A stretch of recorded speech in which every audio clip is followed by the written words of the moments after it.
ஏப்பா நீங்க ஒருத்தவங்க தண்ணி தர மாட்டேங்கிறீங்கன்னு கேட்கிறாரு. சுத்தி காட்டுறாரு, எனக்கு தண்ணி வர்ற வாசல நீங்க அடைச்சிட்டீங்களப்பா.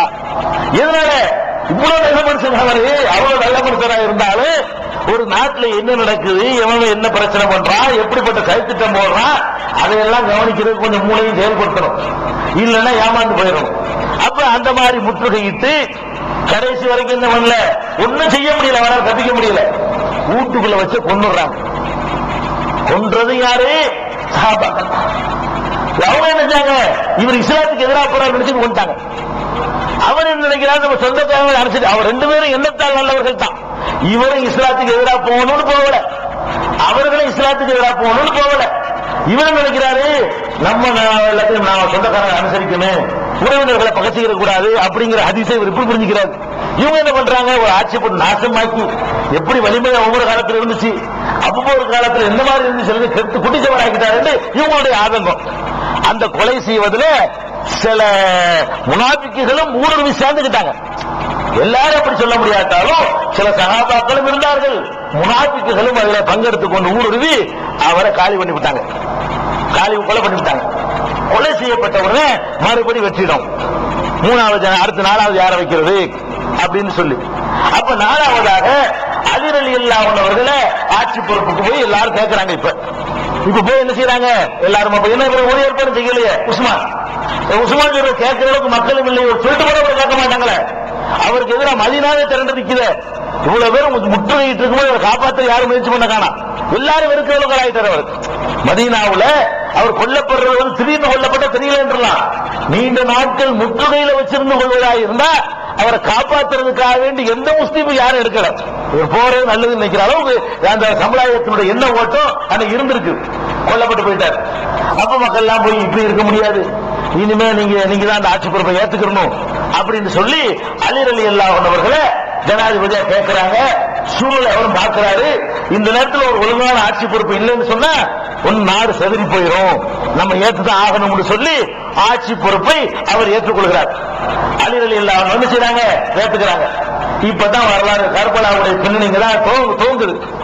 ஆட்சி பொறுப்பை ஏற்ற உடனே மக்கள்கிட்ட என்ன ஆகுதுன்னு கேட்ட, ஆட்சி பொறுப்புக்கு வந்தார்ல, வந்த உடனே கொஞ்ச நாள் கூட ஆகல, என்ன பண்ணிட்டாங்கன்னா உஸ்மான கொன்றவர் அலிதான் பிரச்சாரம் நடக்கும் உள்ளுக்குள்ள. அடுத்த ஆட்சி வந்துட்டார்ல, உஸ்மான காலி பண்ணிவிட்டு இவர் ஆட்சிக்கு வந்துட்டாரு. இல்லன்னு சொன்னா கொலையாளிகள் மீது நடவடிக்கை, ஒரு கொலையாளிகளை பிடிக்கல. யாரு? அலி ரலியல்லாஹு அன்ஹு ஆட்சிக்கு வந்த உடனே யார் யார் கொலை செஞ்சாங்க, யார் யார் ஈடுபட்டாங்க என்று யாரையும் என்ன செய்யல, அவங்க அரெஸ்ட் பண்ணல. அலி வந்து அரெஸ்ட் பண்ண மாட்டேன்ட்டாரு, சும்மா இருந்துட்டாரு. அப்ப என்ன பண்றாங்க, கொலையாளிகளை கைது பண்ணலன்னு சொன்னா, கொலையாளிகள் மீது நடவடிக்கை எடுக்கலன்னு சொன்னா இவருக்கு அதுல உடம்பு இருக்குமோ அப்படிங்கிற மாதிரியான ஒரு எண்ணம் அங்க உள்ள மக்கள் மத்தியில் ஏற்பட ஆரம்பிக்குது. அவருக்கு காரணமா இருப்பது இந்த எண்ணத்தை ஆயிஷா ரலியல்லாஹு அன்ஹா அவர்கள் தலைமையில ஒரு பயங்கரமான தீவிர பிரச்சாரம் இன்னொரு பக்கம் மேற்கொள்ளப்படுது. ஆயிஷா நாயகி ஹஜ்ஜுக்கு போயிருக்கிறாங்க. உஸ்மான் கொல்லப்படுற நேரத்தில் அவர்கள் ஹஜ்ஜில் இருக்கிறாங்க. உஸ்மான் கொல்லப்பட்ட செய்தி வந்த உடனே அவங்க ஹஜ்ஜில இருந்து திரும்பல, அங்கே இருந்துட்டாங்க.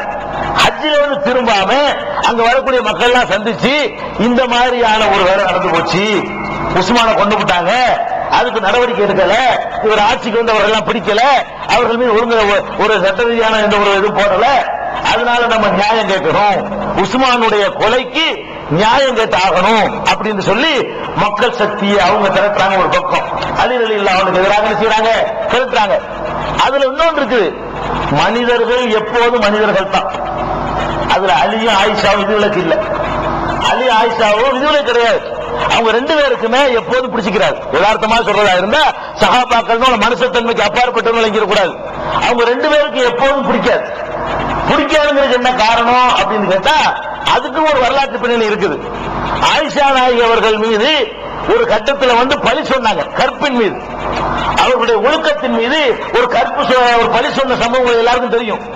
ரசூல் ஸல்லல்லாஹு அலைஹி வஸல்லம் போருக்கு போகும்போது மனைவியர் அழைச்சிட்டு போவாங்க. ஒரு போர்ல ஆயிஷா நாயகி கூட்டிட்டு போறாங்க. கூட்டிட்டு போனா ஒரு ஒட்டகத்துல வந்து உட்கார்வதற்கு ஒரு பாக்ஸ் மாதிரி செஞ்சிருப்பாங்க. பெண்கள்லாம் உட்கார்வதற்காக சும்மா உட்கார்ந்து போக மாட்டாங்க, வெயில் மழையில இருந்து பாதுகாக்கிறதுக்காக வேண்டி ஒட்டகத்துக்கு மேல இந்த மாதிரி ஒரு பாக்ஸ் மாதிரி செஞ்சு அதுல உட்கார்ந்து குடிசையெல்லாம் போட்டிருப்பாங்க. மழை பெஞ்சாலும் உள்ள உழுவாது, வெயில் நம்மளை தாக்காது, பெண்களுக்காக இந்த மாதிரி ஒட்டக தொட்டின்னு சொல்லுவாங்க.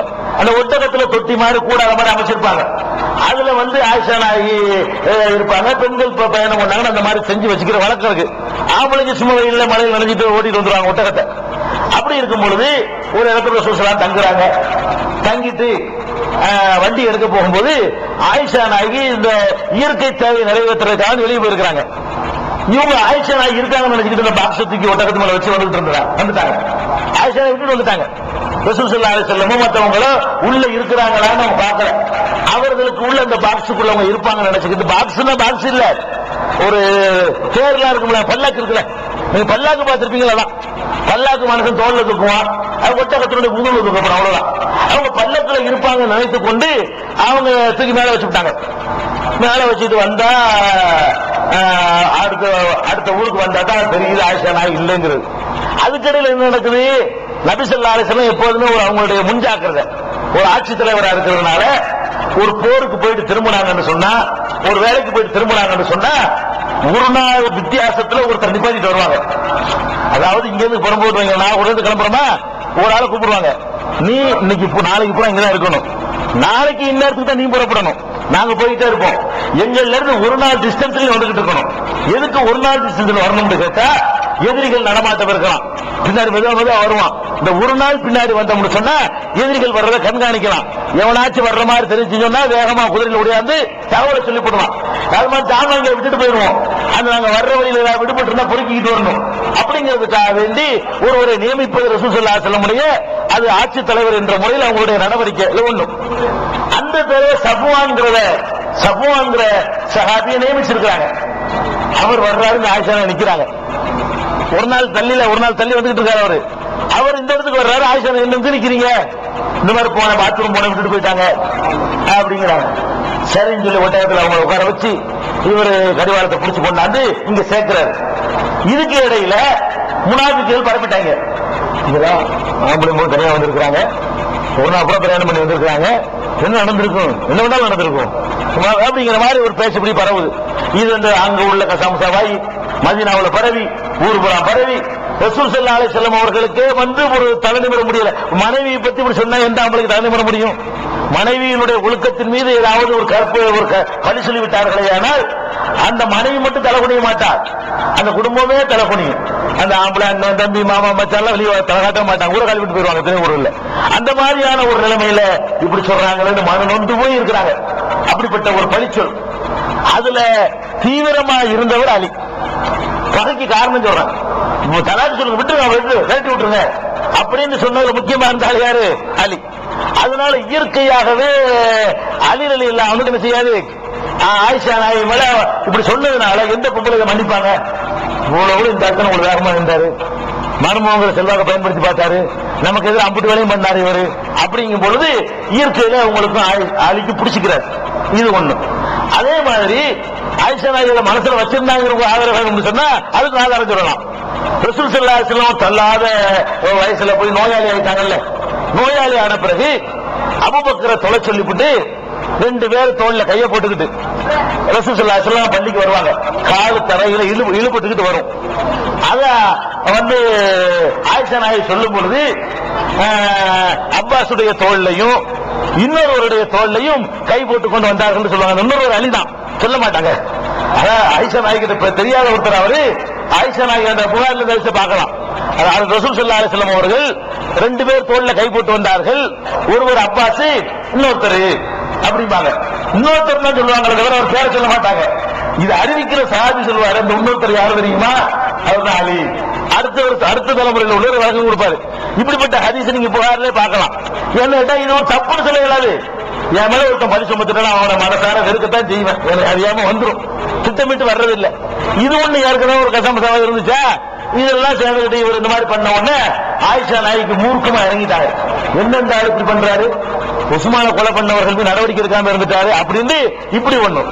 இதுக்கு இடையில சிரியாவுல ஷாம்ல கவர்னராக முஆவியாவை நியமிக்கிறாங்க. உஸ்மான் ரலியல்லாஹு அன்ஹு அவர்கள் உஸ்மான் ஆட்சியில் இருக்கும் பொழுது ஷாமுடைய கவர்னர் யாரு? முஆவியா என்பவர் பெரிய பயங்கரமான ஒரு தளபதி, லேசுப்பட்ட ஆள் கிடையாது. பாப்பா மாதிரியே பயங்கர கில்லாடி. முஆவியாவுடைய தகப்பனார் அப்படி, தாயார் அப்படி, லேசுப்பட்ட ஆளுக்கு கிடையாது. முஆவியாவுடைய தகப்பனார் அபூ சுஃபியான், ரசூலுல்லாஹ்வை பல போர்க்களங்களை சந்திச்சவர் அவர். ரசூல் ஸல்லல்லாஹு அபூ ஜஹலுக்கு பிறகு அந்த சமுதாயத்துக்கு தலைமை தாங்கி ரசூல் ஸல்லல்லாஹு அலைஹி வஸல்லம் அவர்களுக்கு எதிராக